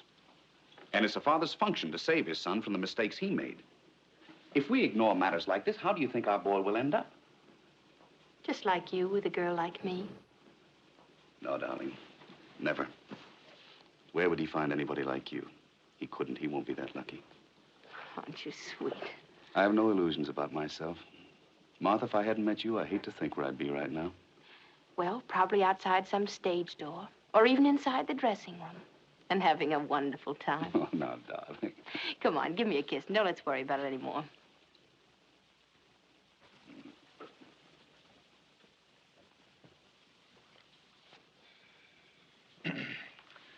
Martha, I just want to get your viewpoint. Do you think it would be a bad idea, just to be safe, if I looked up this girl and, And what? well, maybe just to avoid complications, ask her to leave the boy alone. And if necessary, buy her off? Now, Henry, don't even consider anything as foolish as that. All right, all right, all right. It's just a thought. If you want me to, I'll drop it. Good. How much did you pay the girl? What do you mean? Don't I know my Henry and his innocent eyes? I beg your pardon, sir, but you told me to let you know when Mr. Jack arrived, sir. He's just come in, sir. Thank you. You see, he's home early for the first time in weeks, and I'll tell you why. He went to the theater as usual, and she gave him his walking papers. And the poor boy is probably all upset. I hope he is. And Martha, don't you baby him. Don't you spoil what I've done. Hello. Hello, Jack. Hello, Mother. Hello, Father. How are you, Jack? Fine. You, look a little depressed. Well, me? Well, I never felt better in all my life. Besides that, I could use $100. $100? What for? Well, I want to throw a little party tonight. Take someone out. Oh, I see. Tell me, whom are you going around with these days, Jack? Now, Martha, that's Jack's personal life, and we shouldn't pry into it. Here you are, Jack. There's your $100. Thanks, Father. Have a good time. Thanks. And I'm not interested in whom you're taking out. I'm sure she's all right. Anyway, it's none of our business whether you're taking out Mary Jones, Helen Smith, Mitzi Glutz, or Peggy Nash. Peggy Nash? Father, what is this? Are you trailing me? Where'd you hear that name? I don't know. Martha, where did we hear that name? I don't know, and don't ask me. Well, one has friends, and, yes, and one goes to lunch. Tell me, isn't she a Follies girl famous for coming down a staircase? When I look, we're all grown up, aren't we? Why, certainly. Well, I had a crush on her. Ah, and why not? Why shouldn't he? I don't know, and don't ask me. I understand she's a very attractive girl. Oh, she is. And I took her pretty seriously. Oh, you did, huh? Yes, very. And then after a little time... Yes? I got tired of her. Oh, well, you did, huh? So then I faced the problem of how to get rid of her. You know, things like that aren't easy. I should say not. Don't ask me. I didn't ask you. I merely made a statement. Go on, Jack. But after all, what could she do to me? I hadn't promised her anything. You hadn't? I should say not. I wasn't the first romance in her life. You know, I'm no baby. But nevertheless, you went there expecting a lot of trouble, didn't you? Yes. But to my surprise, she was so big about the whole thing and let me off so easily. Oh, she did, huh? Well, isn't that fortunate? Yes. You know, she was so wonderful about the whole thing that I almost fell in love with her again. Oh. Oh, but it's all over now, and I'm glad of it. And so am I. And so am I. As a matter of fact, I never was happier in my life. And while we're on the subject, Jack, I think you're getting to the age where you should start to look around for a really nice girl. Oh, I don't have to look around. I've met her already. Oh, you have? A wonderful girl. The most wonderful girl I ever met in my life. Really? Well, isn't that nice? Tell me, who is the young lady? Is she someone I might know? A New York girl, perhaps? Oh, no, she comes from Philadelphia. Oh, from Philadelphia. Somehow Philadelphia always sounds right, doesn't it, Martha? Yes, it does. Tell us who she is. Yes, tell us. Well, have you been to Earl Carroll's Vanities? You mean this girl comes down a staircase, too? Oh, I should say not this girl. This one slides down the banister, falls right in the orchestra, and lands bang, right on the big drum. Oh, you'll be crazy about her. Well, see you tomorrow. I have to run along.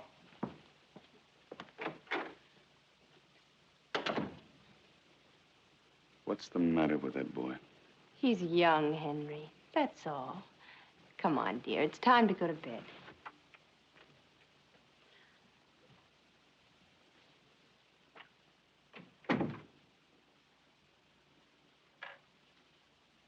Martha, I want to ask you something, and don't spare my feelings. Be absolutely frank. I always am. If you didn't know me and you saw me for the first time on the street or in a restaurant, Martha, do you think I'm getting a little heavy? Don't let that worry you. As a matter of fact, I like it. Let me tell you something. Nearly 15 years ago, when you and Grandfather brought me back from Kansas, I still didn't feel that you really belonged to me, and only to me. I can't put my finger on anything definite, but still, whenever I wasn't with you, I was always a little uncertain and nervous about my little Casanova. And then, one day, I noticed that you began to have a little, well, just a little tummy. Then I knew I was safe. From that moment on, I knew that you were really mine, that you'd settle down. Now go to bed, darling. You've had a hard day. Good night. Good night, dear. Yes, we were married 25 years. We were celebrating our silver wedding anniversary.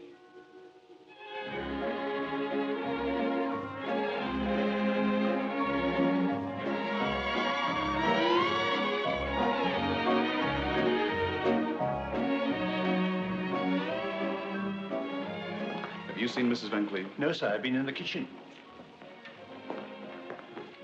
Jack, is your mother upstairs? No, I haven't seen her.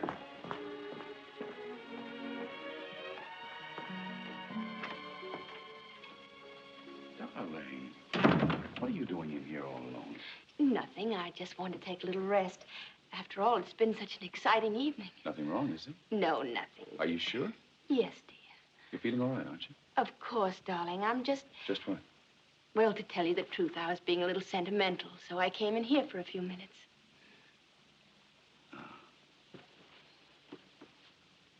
Yes. This is where it all started. 25 years ago. I was... Yes, I was standing over there by that desk. No, you were sitting in the chair. Yes, you're right. And then you came in and you stood by the desk. Then suddenly you started walking toward me. Very slowly. very slowly. I could count every step. Oh, you were such a frightened little girl, and the closer I came, the more frightened you were. Darling, I want to make a confession. After all, we've been married 25 years. What is it? I wasn't frightened at all. You weren't? Not at all. And when you were walking toward me so very slowly, do you know what was in my mind? No. I thought, what's the matter with him? Can't he walk faster?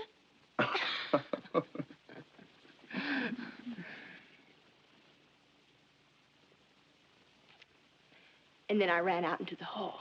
But you came back? Only because I had to sneeze. Mm.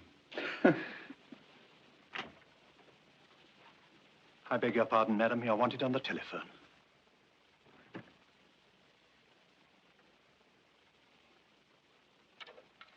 Hello? Yes, I called you. Well, it's really not important. Yes, everything is all right now. I'll call you soon. All right, tomorrow. Who was that? Oh, nothing special. Let's go back to our guest, shall we? Darling, who was that on the phone? I'll tell you all about it some other time. Why not now? Sweetheart, our guests will be wondering where we are. Now, Martha, who was that? All right, I'll tell you. It's another confession. My lover. I don't think that's funny at all. Are you jealous? Oh, don't be silly, Martha. But why can't you tell your husband whom you talk to over the telephone? Besides, I wouldn't have brought it up right now, but just the same, for the past several weeks you've been going out in the afternoons, and you've always managed to avoid telling me where you were. You are jealous. Henry, at last, after 25 years. Thank you, darling. Martha, whom did you talk to? Darling, don't be a baby. What dashing young cavalier would be pursuing me? Plenty. You're still very attractive, and you know it. Henry, I don't think you realize how sweet you're being at this moment. No husband could have said anything lovelier to his wife on their 25th anniversary. Imagine if 25 years ago I hadn't sneezed. I wouldn't be the happiest woman in the world right now. Are you? Yes, Henry.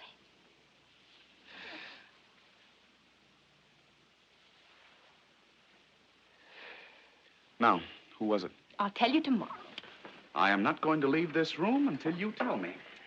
Well, knowing my obstinate little boy, you promise to be sensible and not make a mountain out of a molehill? I promise. Now. Well, you know how women are. We have too much time on our hands, and we begin to imagine that there are things wrong with us. And I'm no exception, so I've been going to a doctor, that's all.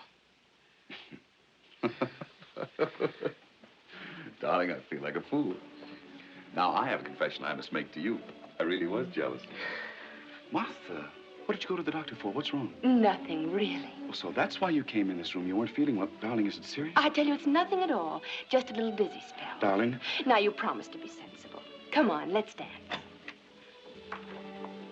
Martha, what did the doctors say?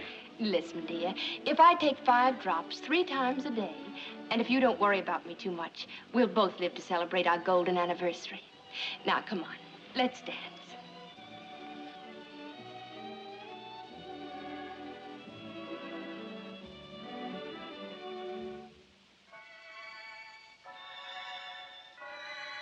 I didn't know it then, but this was our last anniversary. It was the last time we danced together.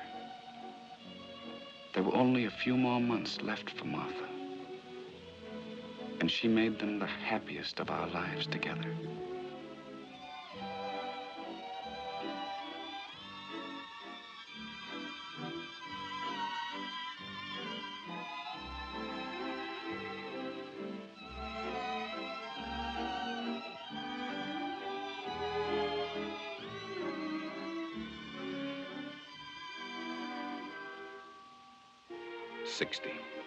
Yes, I was 60. Jack insisted on celebrating. And here are my relatives who came to make this birthday an occasion of riotous gaiety. Cousin William, 73. Aunt Minnie, who admitted to 81. The total age of this scintillating assemblage was over 1,400 years. I believe Jack gave this party on purpose, to remind me that I was contributing 60 years to that 1,400.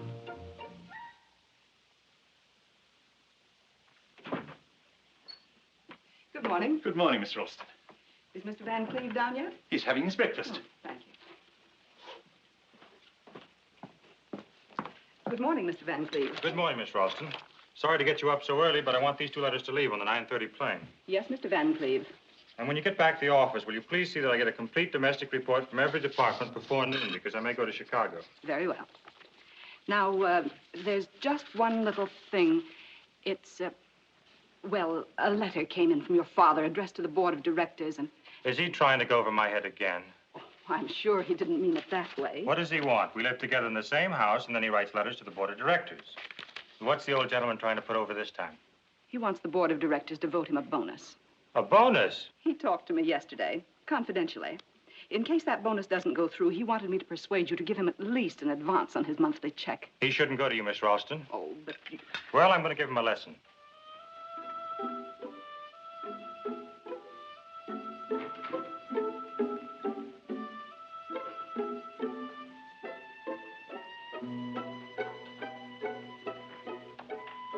And Miss Ralston, if my father ever talks to you again, tell him that he ought to be ashamed of himself and that you are in no position to deliver any messages. Yes, Mr. Van Cleve. Why, Mr. Van Cleve? Is he in a bad mood? Terrible. Now, look here, Miss Ralston. Would you do me a very great favor? Father? Oh, good morning, Jack. Good morning. I'd like to talk to you. Father?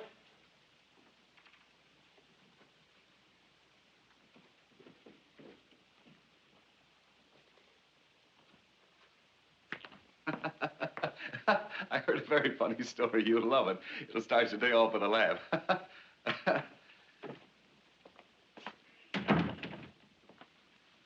You ought to be ashamed of yourself. Coming home at all hours, making a wreck of yourself.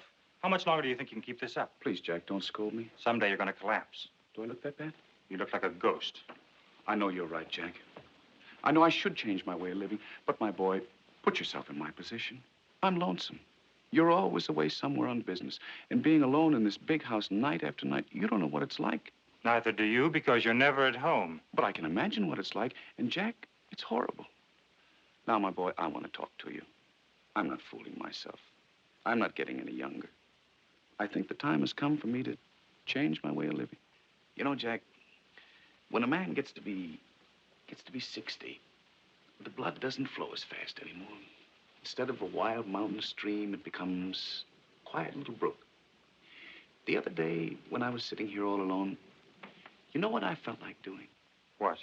I felt like I wanted to sit in a nice, comfortable chair and read and read and read. Well, why didn't you?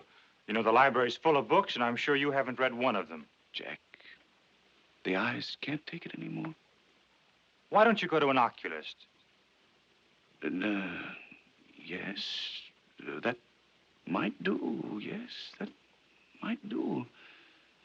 But, on the other hand, what do you think of the idea of having, well, some kind of reader?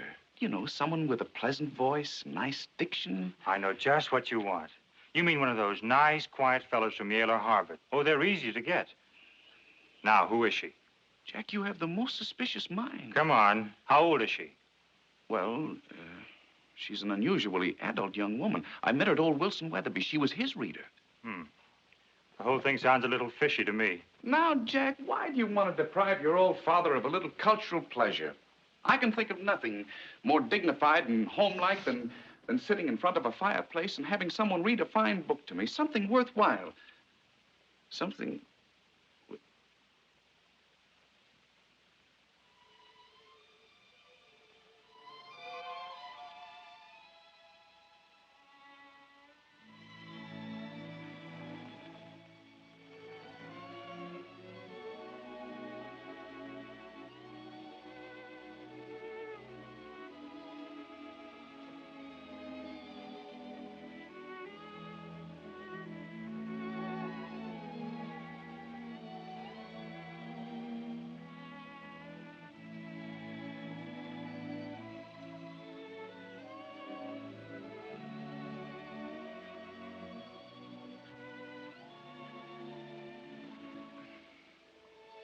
Father, her last thought was that you should be happy.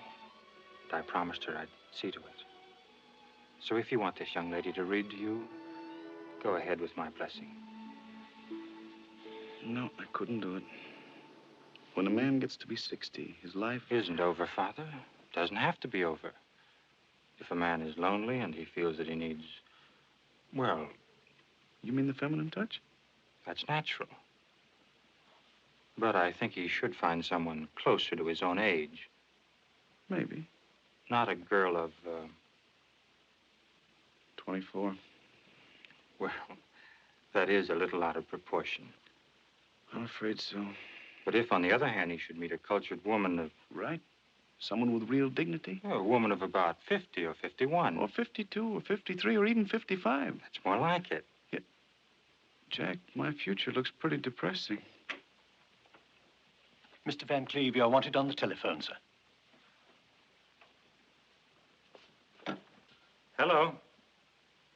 What? Oh, just a moment.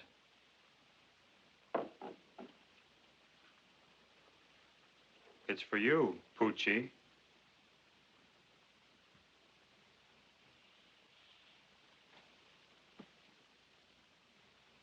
As a man grows older, his medicine cabinet grows bigger. This is me at 70.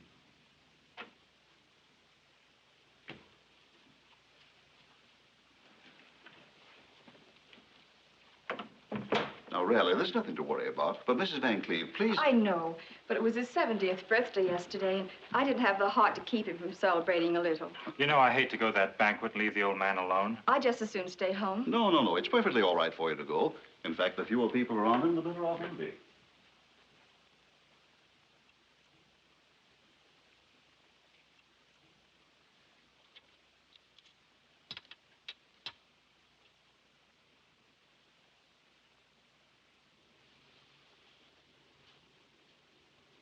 Now, Mr. Van Cleve, I'm sorry to wake you up, but it has to be done. Yeah, if I could just see the people say it.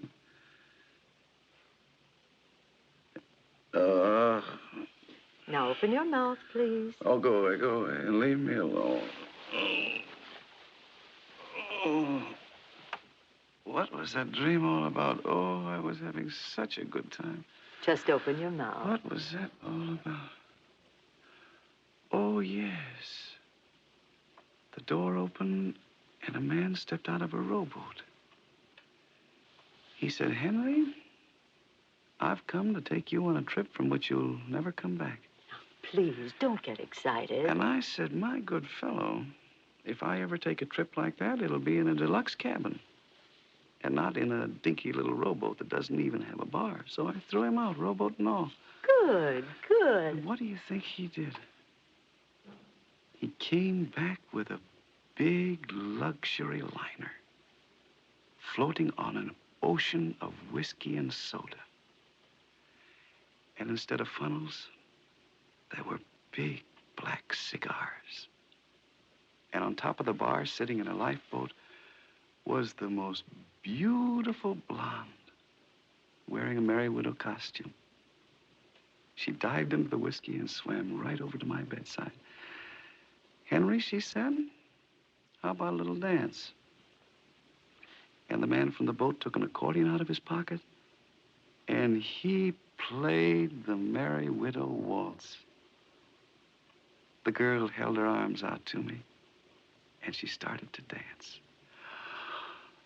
Well, with him playing and her dancing, and me up to my neck in whiskey anyhow, well, I put my arms around that beautiful girl and was just about to dance with her when, of all people, you cut in. You, yes, you. Just open your mouth. Oh, go away and take that thermometer with you. Oh.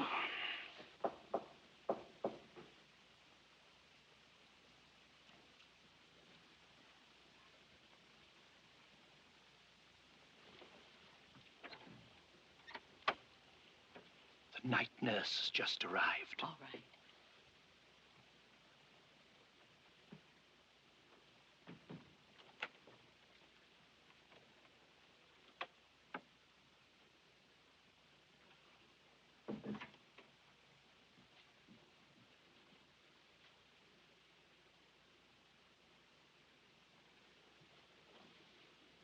evening. Hello. First door to the right. Thank you.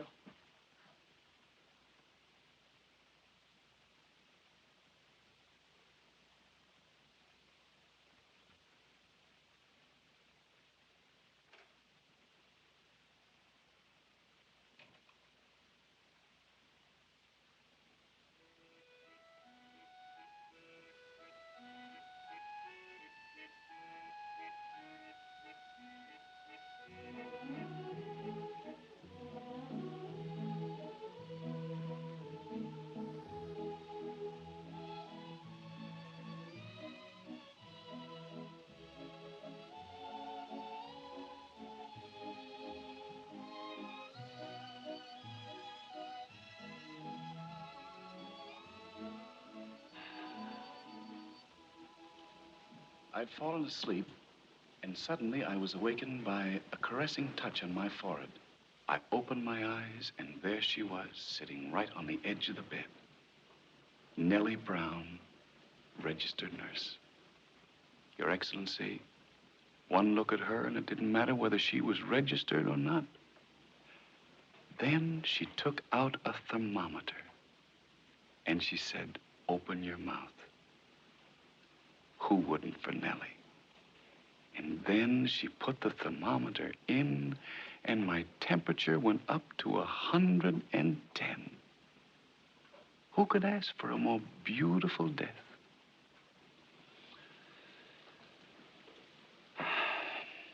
Your Excellency, that's the story of my life. And I'd be grateful if you'd push the button and have it over with. No. Definitely no. I hope you will not consider me inhospitable if I say, sorry, Mr. Van Cleve, but we don't cater to your class of people here. Please make your reservations somewhere else. Somewhere else? But, Your Excellency, if I walk into the lobby of the other place... You mean above? Yes. I know what will happen. They might not even let me register. The doorman might not even let me in. Well, you never can tell. It's worth trying. Sometimes they have a small room vacant in the annex. Not exactly on the sunny side and not so very comfortable. The bed may be hard and you might have to wait a few hundred years until they move you into the main building. Well, it doesn't hurt to try. After all, they may inquire about you among the residents in the main building. I think you'll find a lot of people who'll give you a good reference, and that always helps. For instance, there were several young ladies. What about them? Well, some of them might be there. And so far as I can see, you've made them all very happy. I'm sure they'd like to see you happy, too. And your grandfather. Oh, yes. Grandfather. Don't you think he'll be waiting for you? He might. He will. And not with a baseball bat. And if they all should fail, there's still someone else. Yes. She's up there. And she will plead for you. Do you think so? You know she will. Yes, Mr. Van Cleve. I would say you have a chance. A very good chance. Anyway, it's worth trying.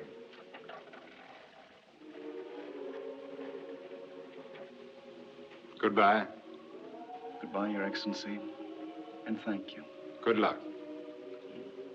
I'll need it.